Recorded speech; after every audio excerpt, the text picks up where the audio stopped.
Good morning and welcome to the Sunday morning sermon for August the 20th of 2023.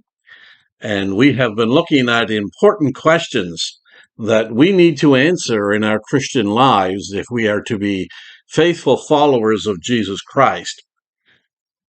Answers to honest and sometimes very tough questions. And so we've been moving along in this series. Today, I want to talk to you about how do I know that God really exists?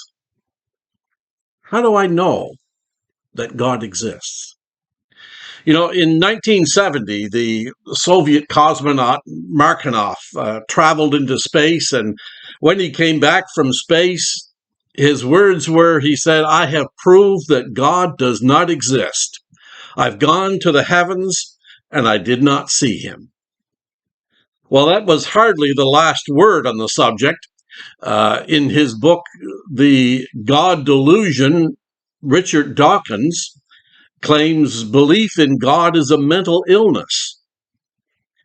Then there's Christopher Hitchens, who in his book, God is Not Great, How Religion Poisons Everything, he insists there that belief in God in general and Christianity in particular are responsible for pretty much everything that is wrong in this world. And still, folk are pretty confident that God does exist. Why? How can we be confident in the fact that God does not exist, or that God does exist? However, there are certainly people who question if there really is a God. For example, you may know a college student who's adopted the naturalistic belief that typifies or is typified by Carl Sagan.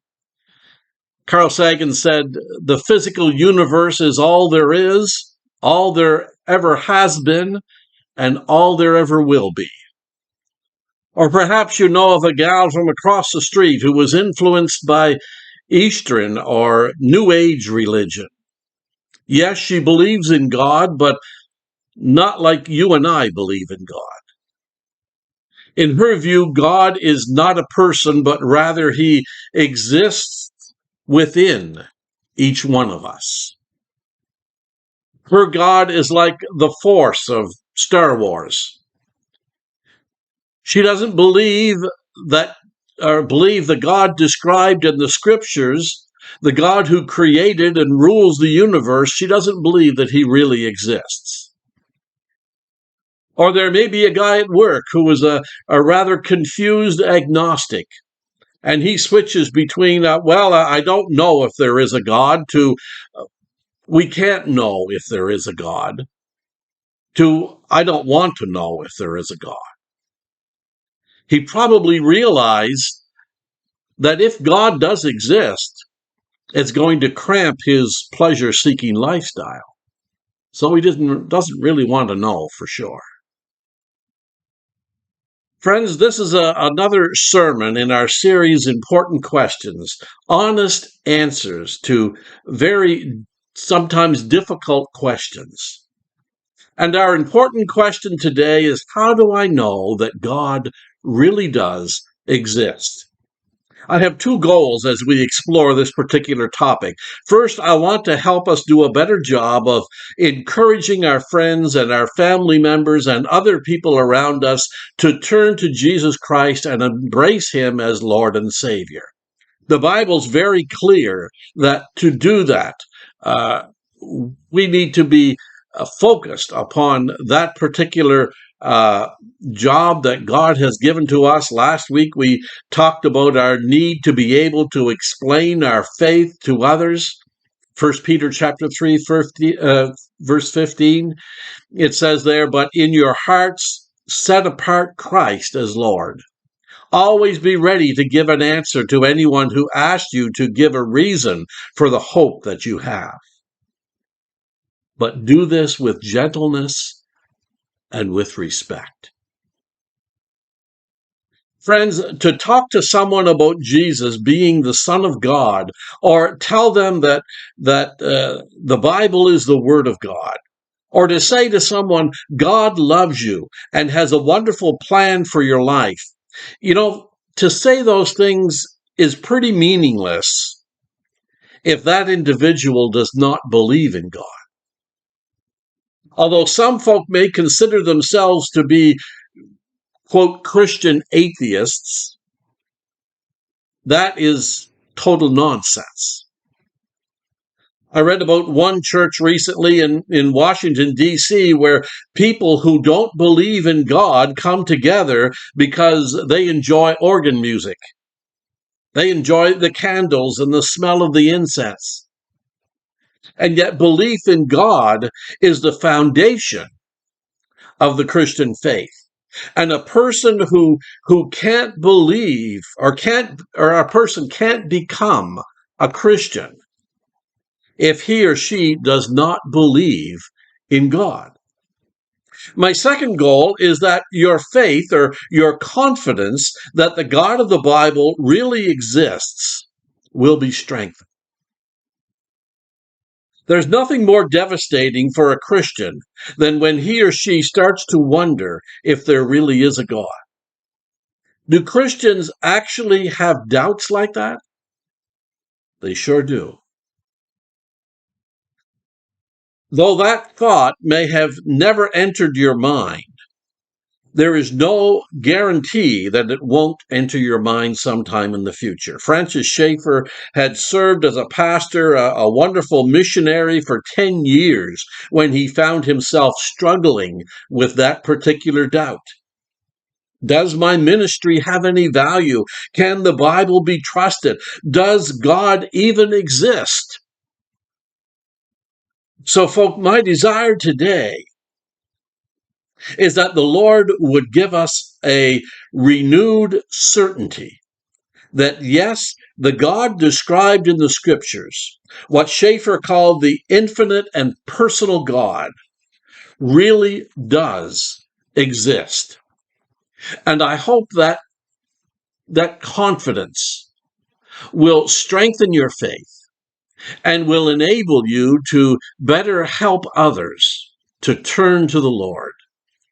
So let's be in prayer that would happen today. Now, the Bible doesn't even try to prove the existence of God. It simply assumes that God does exist. Genesis chapter 1, verse 1, the first verse in the Bible, says, "In the beginning, God created the heavens and the earth."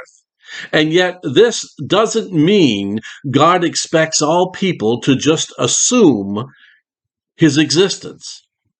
The Bible tells us there's plenty of evidence showing there really is a God. Psalm 19, verses 1 through 3. The heavens declare the glory of God, and the sky above proclaims his handiwork. Day to day pours out speech, and night to night reveals knowledge. There is no speech nor language where their voice is not heard. In the New Testament, we read Romans chapter 1, verses 19 and 20, which says, "For what can be known about God is plain to them." He's talking about unbelievers there. It's plain to them because God has shown it to them.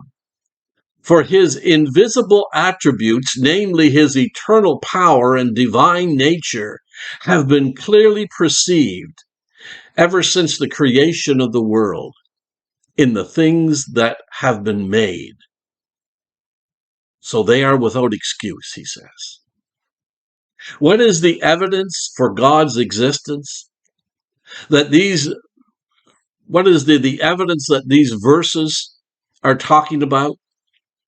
Well, today I want to mention 5 pieces of evidence.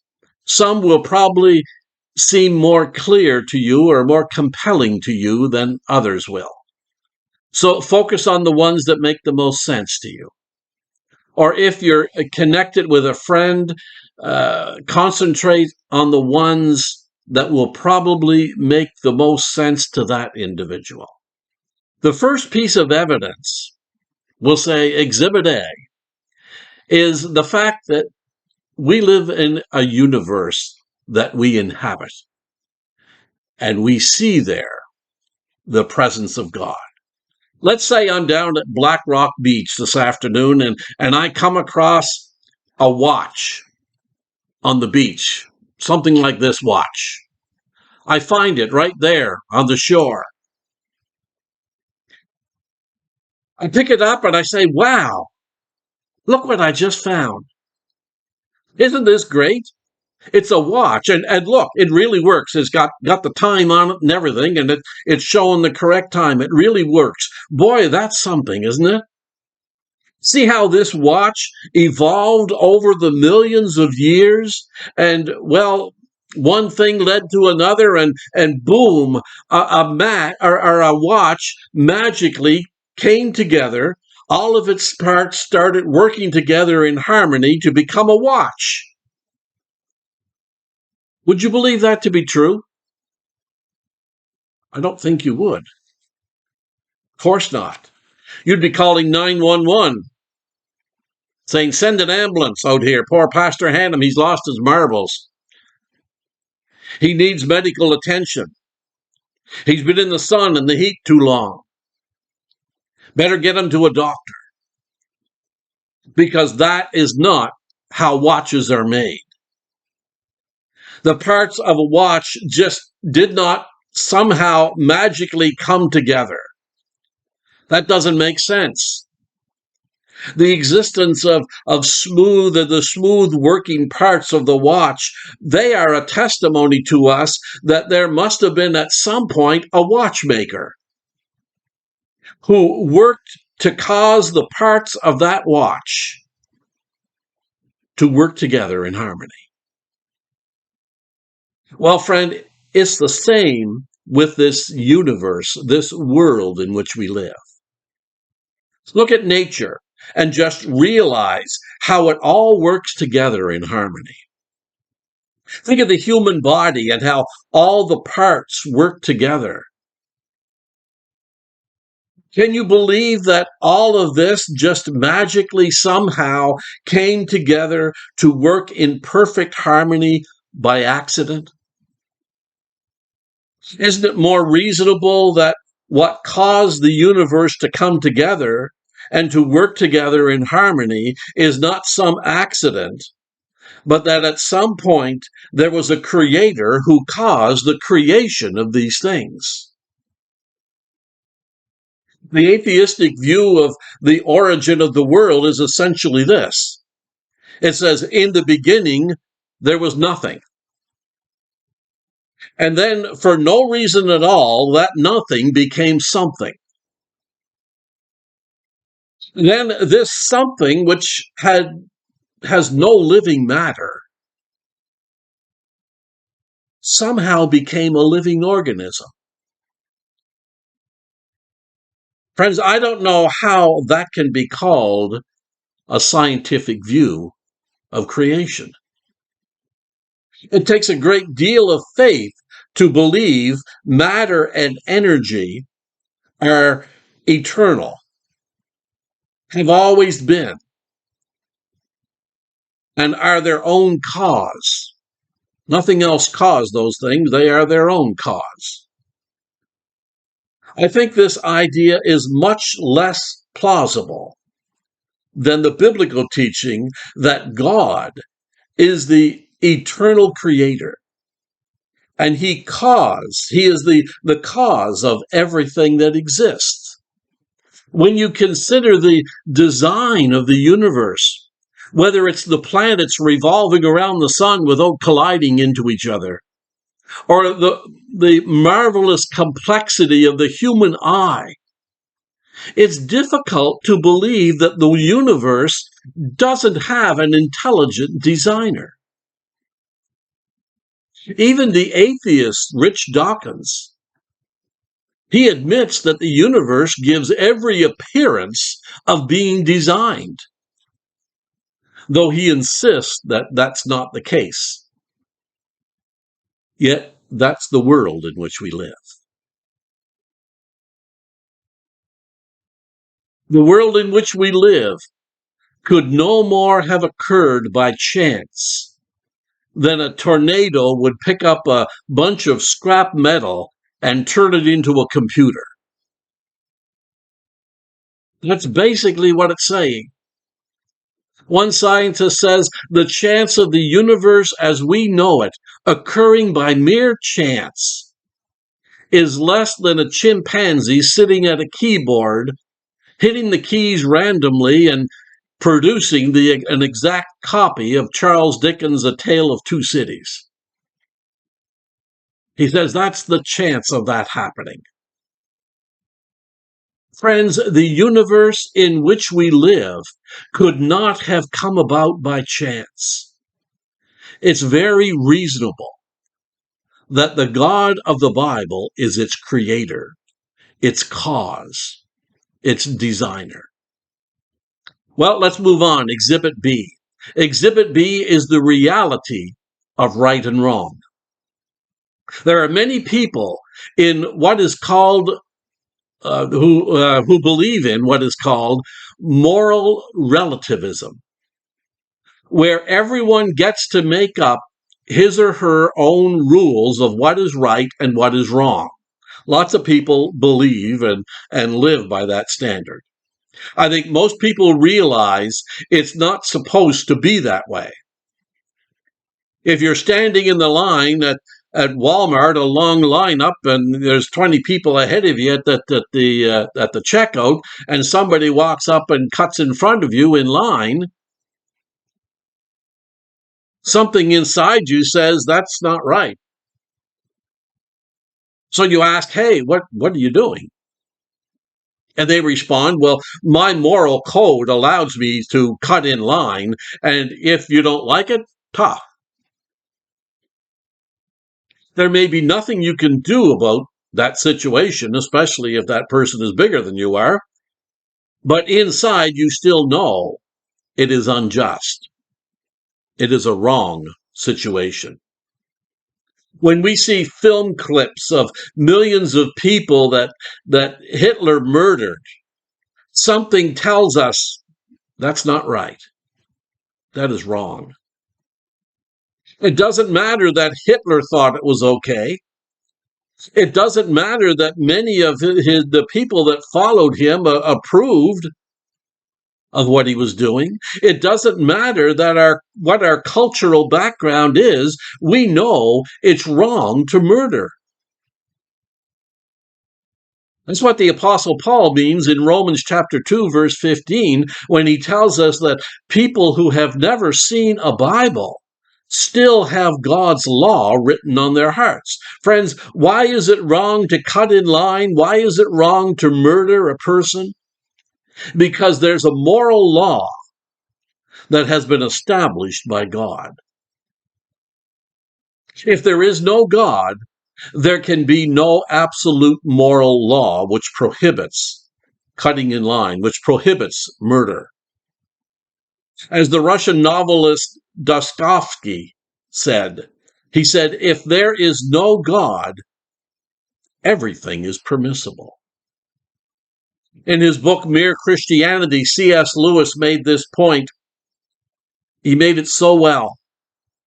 He says, though you can't prove there is a moral law, deep inside, we know there is. Thus, there must be a lawgiver. So, though we may not be able to prove that God exists, deep down, we know he does. Moving along to Exhibit C, and that is the reality of meaning and purpose in human life. Human life has a purpose and a meaning. Friends, if there is no God, then our presence on this planet is just an accident. If we are merely accidents, then it makes no sense to talk about there being meaning and purpose in life. I always remember the story I heard from Becky Pippert, the author of the book Out of the Salt Shaker into the World. While she was a student at the University of Illinois, She took a physics class where the professor insisted that human beings were merely a bunch of protoplasm, which luckily came together in a certain way to form a human being. Throughout the course, he ridiculed belief in God. He ridiculed the biblical count of creation. One morning near the end of the semester, he came into class late and was obviously very distraught. The professor tried to give his lecture, but after a few moments he stopped. He explained to the class that he was very upset. He wasn't able to finish his lecture because his 16-year-old daughter had run away with a 32-year-old man, and he was just so upset over what was going on. After a few moments, Becky raised her hand. She asked, "Sir, why does it bother you if your daughter is just a bunch of protoplasm, which happen to come together in a certain way? Why does it bother what's happening to her?"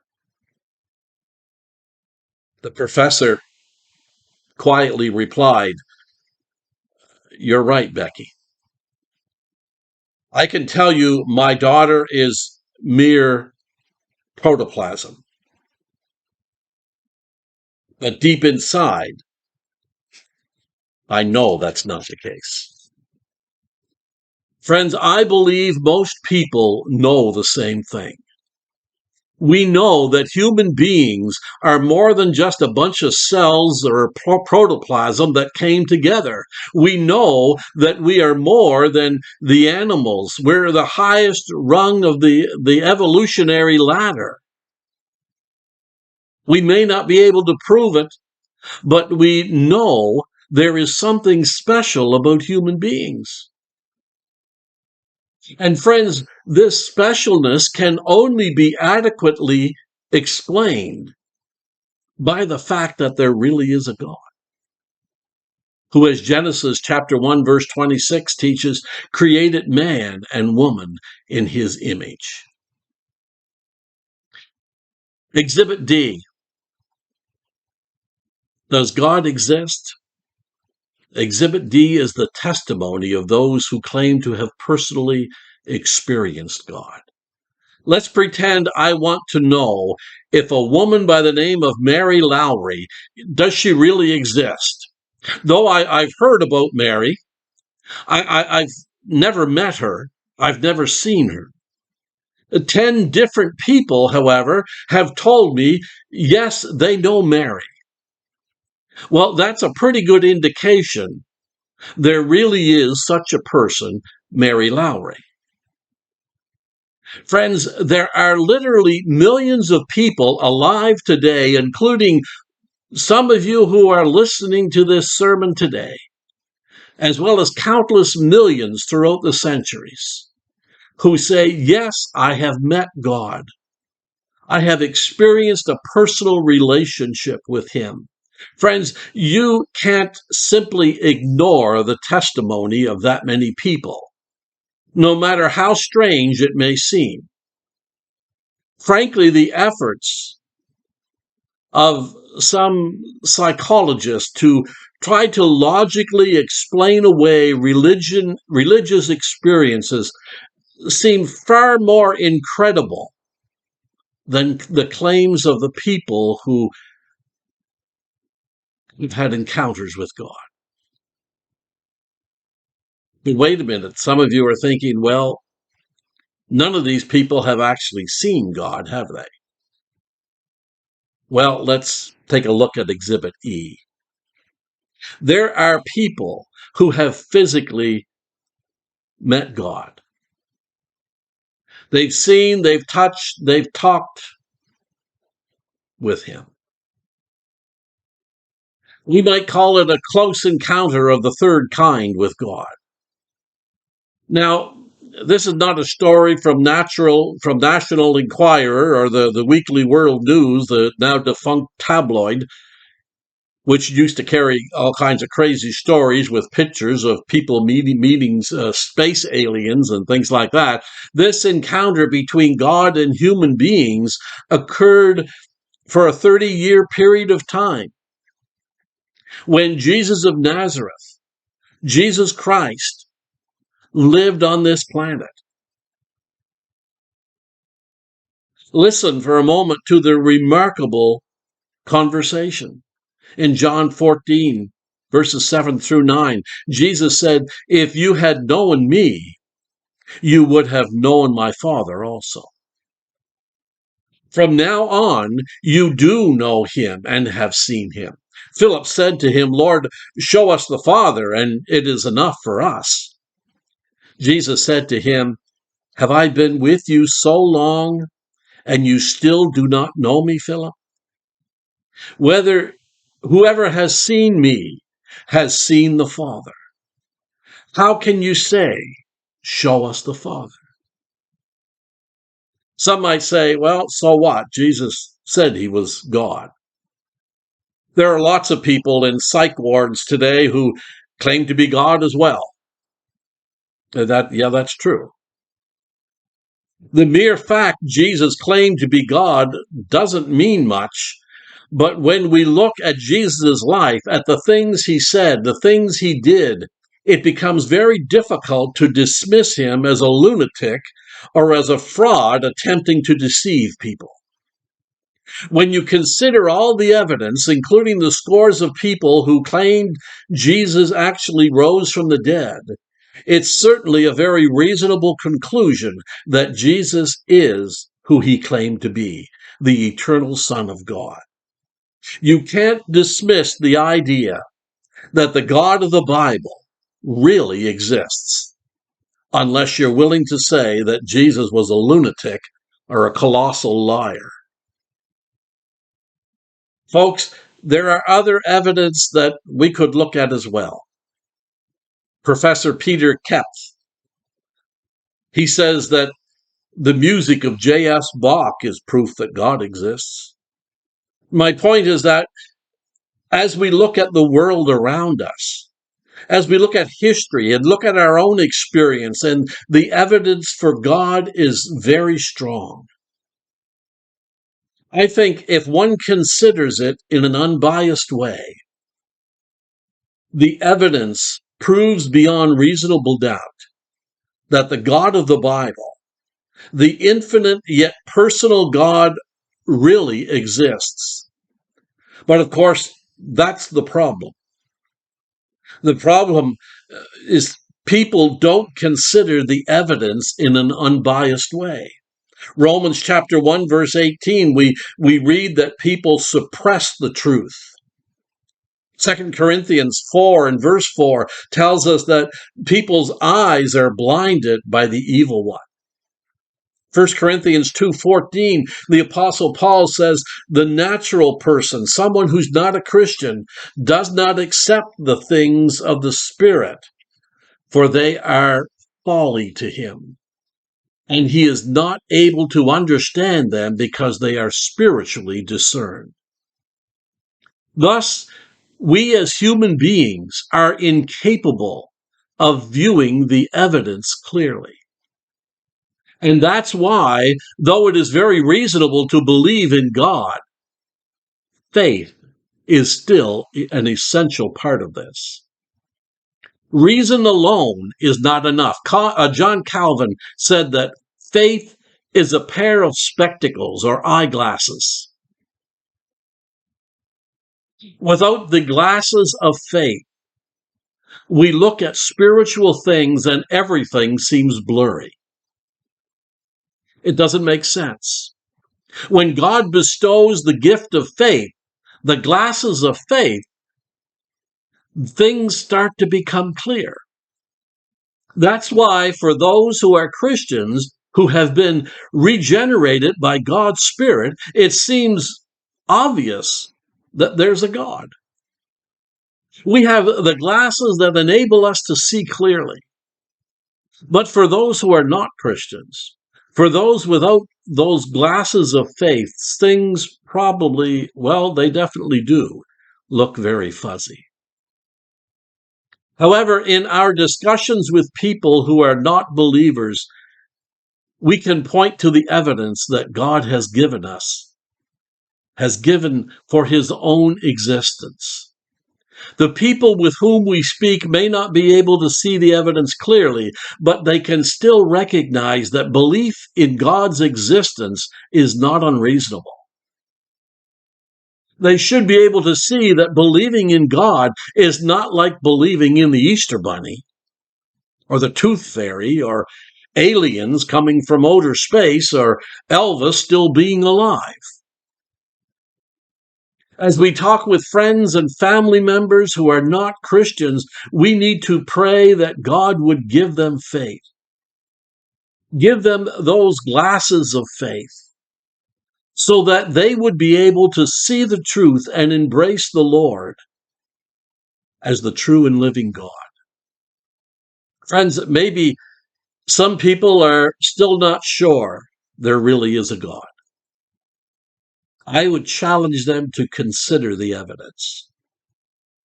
The question of whether or not there is a God is so important that one can't go through life and just pretend it doesn't exist. And it doesn't matter if God exists. If you know someone who claims to be an agnostic, you need to remind him or her of that. Finally, those of us who believe God exists, whose confidence is strong that there really is a God, we need to ask ourselves a very important question. If we believe that God exists, are we living as if he really is? As if he really is there? Are we living as if he really exists? Do we act and speak and think in a way that is consistent with the fact that he is the creator and we are his creatures? I'm afraid that in our communities, in our churches, we have many folk who are practical atheists. Oh, they claim to believe in God. In fact, they can recite, I believe in God the Father Almighty, creator of heaven and earth. Without hesitation, they can say that. And many even do with great gusto. But their belief in God has no impact upon the way they live. Their belief in God has no impact upon their daily lives. Their days are consumed with quest for success and pleasure and all the things that they believe are going to make them happy. They're glad to believe in God just as long as he doesn't start interfering with their agenda. Whenever we act that way, we're acting like an atheist, that God doesn't exist. We're treating God no better than someone who denies his existence. We really are not believing in the real God. The God of the Bible cannot be stuffed in the back of a closet and brought out when we want to play with him.